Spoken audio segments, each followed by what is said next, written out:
tous et bienvenue dans cette nouvelle vidéo. Alors déjà avant de commencer, j'espère que vous allez bien.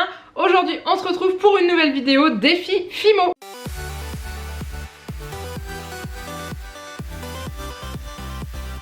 Donc déjà je voulais vous remercier pour les commentaires que vous m'aviez laissés sous la première vidéo défi Fimo où j'ai dû faire réponse parce que c'était par rapport au petit tirage au sort. Et d'ailleurs réponse est partie retrouver la gagnante du concours. Si tu passes par là je te fais un coucou, j'espère qu'elle est bien arrivée et qu'elle est bien entière. Et en gros je vous avais demandé en dessous de la vidéo de me mettre en commentaire ce que vous aimeriez voir dans le prochain défi Fimo et pour les autres qui arrivaient après de voter par rapport à ce qui avait déjà été mis. Le thème Harry Potter l'a clairement et nettement remporté et c'est le commentaire de Guillaume qui a tenté de me piéger et vous avez été plusieurs à être d'accord avec ce qu'il a émis.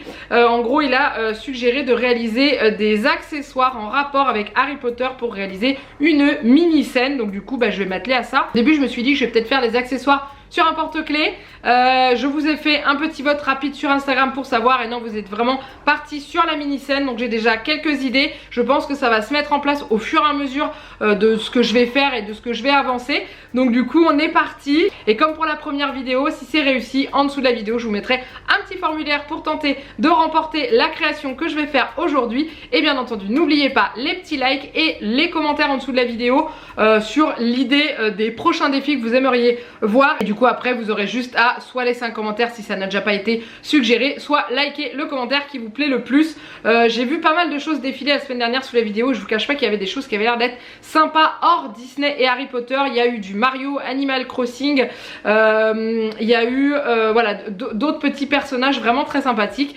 Donc voilà, maintenant sans plus tarder on est parti avec la réalisation de la mini scène sur le thème de Harry Potter. Et c'est parti, je vais tenter un autre plan de caméra pour que ce soit plus près pour vous puissiez mieux voir les réalisations. On verra bien, mais en tout cas on est parti. Alors du coup je vais m'attaquer à la réalisation du chapeau parce que c'était vraiment un accessoire que je voulais vraiment faire apparaître. Donc j'ai fait un mélange de plusieurs marrons et de noir pour avoir la couleur assez foncée du chapeau clairement. Je le divise en 3 morceaux, donc un tout petit, un petit peu plus gros et le reste je garde le principal pour faire le corps du chapeau et ensuite j'essaye de le former, mais il faut savoir que c'est un vieux chapeau qui est un petit peu déformé et tout ça. Ensuite je récupère le petit deuxième morceau que j'ai mis de côté, donc celui qui est de taille moyenne, que je vais du coup venir coller en bas pour former la base du chapeau, tout simplement. Voilà, donc je vais le souder avec un pinceau en silicone pour qu'il accroche bien. Et ensuite je vais me servir de l'autre petit morceau que j'ai gardé, donc le plus petit, que je vais former en bande pour faire la bande du chapeau. Donc là je l'ai un petit peu mis en forme à la base pour essayer d'avoir un rendu un peu tordu et tout ça, mais je le referai après. Donc là je coupe une fine bande pour pouvoir le mettre à la base du chapeau, en fait pour cacher la démarcation qu'il y a, et parce qu'il y en a une aussi sur le chapeau de base. Voilà, donc je soude légèrement, mais je laisse vraiment la démarcation, et ensuite je m'attaque aux espèces de petits plis qu'il y a sur le chapeau, dont celui qui forme la bouche et ceux qui vont former les yeux de ce chapeau qui parle. Pour ceux qui n'auraient pas vu Harry Potter, c'est le chapeau, il parle et c'est lui qui envoie les élèves dans la maison de leur choix, donc Serpentard, Gryffondor, Poufsouffle et Serdaigle. Donc c'est un vieux chapeau tout rapiécé. Donc là j'essaye de le mettre un peu en forme et tout sur le bord, et ensuite je choisis d'utiliser une poudre couleur bronze pour le vieillir un petit peu et lui donner cet aspect un peu usé. Voilà, j'avais que ça au niveau des couleurs qui auraient pu correspondre, et le rendu est plutôt sympa pour la fin. Ensuite, ce fameux chapeau est posé au moment de la cérémonie de répartition dans les maisons sur un tabouret. Donc résultat des cours, j'ai décidé de faire le dit tabouret. Donc j'ai pris 4 morceaux de fimo marron dans lesquels je fais des boudins que j'aplatis, et je vais y mettre des petites tiges de métal que j'ai. C'est des tiges à bijoux qui passent au four sans problème et que je vais cacher dedans pour que ça fasse quelque chose d'assez costaud, parce qu'autrement j'ai peur que le tabouret s'effondre à la cuisson et aussi avec le poids du chapeau. Donc voilà, donc je cache les petites bandes de métal et je coupe les bouts, enfin les extrémités du petit boudin au ras de la tige en métal. Et je fais ça 4 fois pour obtenir les 4 pieds. Une fois que j'ai les 4 pieds, je reprends un morceau et je vais l'étaler pour former l'assise du tabouret. Donc j'utilise un emporte-pièce rond pour pouvoir le réaliser, que ce soit quelque chose qui soit assez propre et net. Ensuite, je viens y fixer les 4 pieds. Je soude à l'aide toujours d'un pinceau en silicone. Une fois que j'ai fixé mes 4 pieds, je viens les consolider avec des petits boudins de pâte Fimo pour faire les barreaux du tabouret. Donc ça sur les 4 côtés. Et voilà mon tabouret, donc là il tient, alors il n'est pas très droit, mais il tient debout et le choix-peau est à la bonne taille pour se poser dessus. Donc je vais mettre ça en pré-cuisson 10 minutes à 110 degrés au four. Ensuite, j'attaque la réalisation d'un espèce de banc ou tronc d'arbre ou morceau de bois pour s'asseoir, sur lequel je vais disposer des petits accessoires du domaine, enfin du milieu d'Harry Potter. Donc je réalise des bouts assez nets que je vais couper avec une lame et ensuite j'essaye de faire quelque chose d'assez carré avec des petits angles mais sans pour autant être trop précis. Je vais y faire des rainures pour essayer d'y dessiner une imitation du bois pour faire vraiment un tronc ou une assise. Ensuite j'attaque la réalisation de petits livres, donc pour ça j'ai pris une pâte Fimo à effet avec des paillettes à l'intérieur et je vais donc réaliser la couverture d'un livre. Donc pour ce faire je fais un rectangle. Et ensuite, je prends de la pâte blanche que je vais mettre à la bonne dimension pour que cela rentre dans mon rectangle, que ce soit en largeur, hauteur et longueur. Une fois que la dimension est correcte, je trace des espèces de petites rainures pour faire les pages du livre.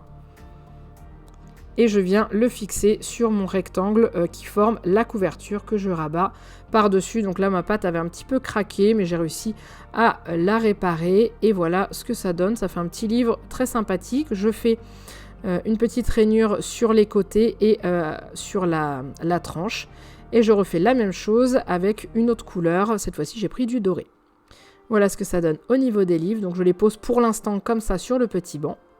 Ensuite, j'utilise de la pâte Fimo translucide, c'est-à-dire qu'une fois qu'elle va cuire, elle va être un petit peu transparente pour y faire des flacons de potions. Donc je les roule en boudin et j'utilise une aiguille pour pouvoir y faire les bouchons en fait, le goulot des petites bouteilles.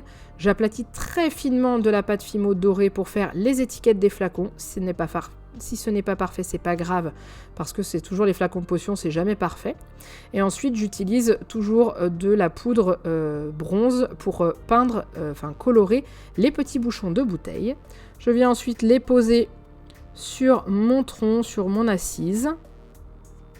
Ensuite, je décide de réaliser une petite baguette magique. Alors, c'est pas très facile à faire parce que c'est tout petit. Donc je fais un espèce de boudin un peu plus pointu sur le devant. Je vais utiliser un pastel sec que je vais râper et que je vais utiliser pour mettre sur le manche de la baguette pour créer une délimitation. Je la pose sur le petit banc, mais elle changera de place au bout d'un moment.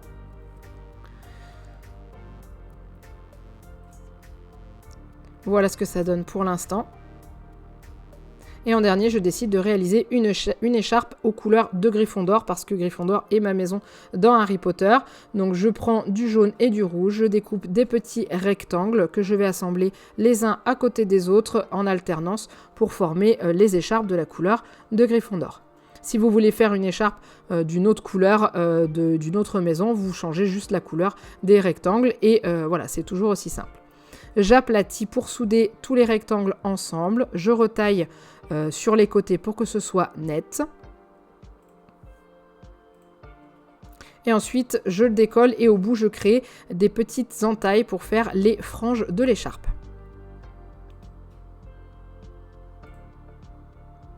Et je la plie un petit peu comme une écharpe classique pour pouvoir la poser sur l'espèce de petit banc que j'ai fait, juste à côté des livres. Et ensuite, je viens poser par-dessus la baguette magique. Voilà ce que ça donne. Je vais coller le choix-peau au tabouret avec de la Fimo liquide. Et ensuite, je mets tout ça en cuisson à 110 degrés pendant 30 minutes. Et voilà ce que ça donne au niveau du rendu final. Donc ce n'est pas parfait, mais au niveau du chapeau, c'est pas un problème puisque c'est un vieux chapeau tout rapiécé. Et au niveau du petit banc, voilà, je vous l'ai montré par rapport à une petite figurine Mystery Minis. Et je trouve que le rendu est vraiment sympathique.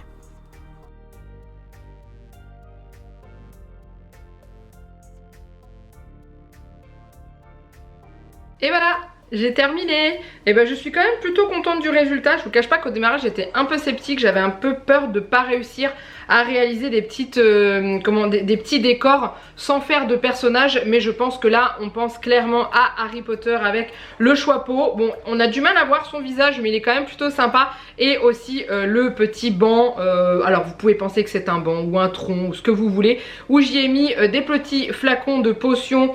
J'ai fait ça avec de la Fimo translucide, donc une fois qu'elle est cuite elle devient légèrement pas transparente, mais on voit, ça fait penser à des petits flacons avec des petits livres et l'écharpe de Gryffondor. Alors désolé s'il y a des personnes qui ne sont pas Gryffondor, mais c'est vrai que comme c'est ma maison, j'ai eu tendance à partir sur ces couleurs là. Mais voilà, je suis très contente. Donc comme la dernière fois, en dessous de la vidéo, alors avant je vais poser ça pour éviter de faire une catastrophe.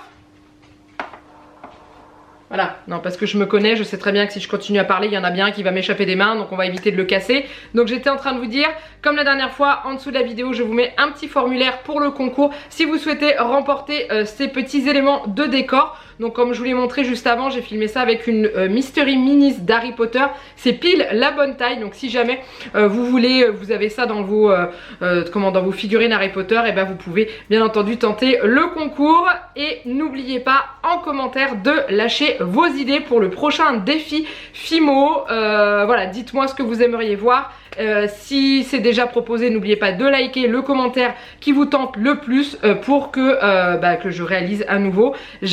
Comme je vous le dis, j'avais un petit peu peur de celui-ci et finalement j'ai réussi à faire quelque chose qui est quand même plutôt sympa. Et n'oubliez pas bien entendu les petits likes, cela me montre l'intérêt que vous avez pour ce genre de vidéo. Je sais que la dernière fois vous avez été quand même assez nombreux par rapport au nombre de vues à liker, donc je suis très contente. Allez-y, comme ça au moins je vois que vous êtes contents et c'est le principal. N'oubliez pas de vous abonner à la chaîne si ce n'est pas encore fait. Et moi je vous laisse là, je vous fais plein de gros bisous et je vous dis à très bientôt dans une prochaine vidéo. Bye bye.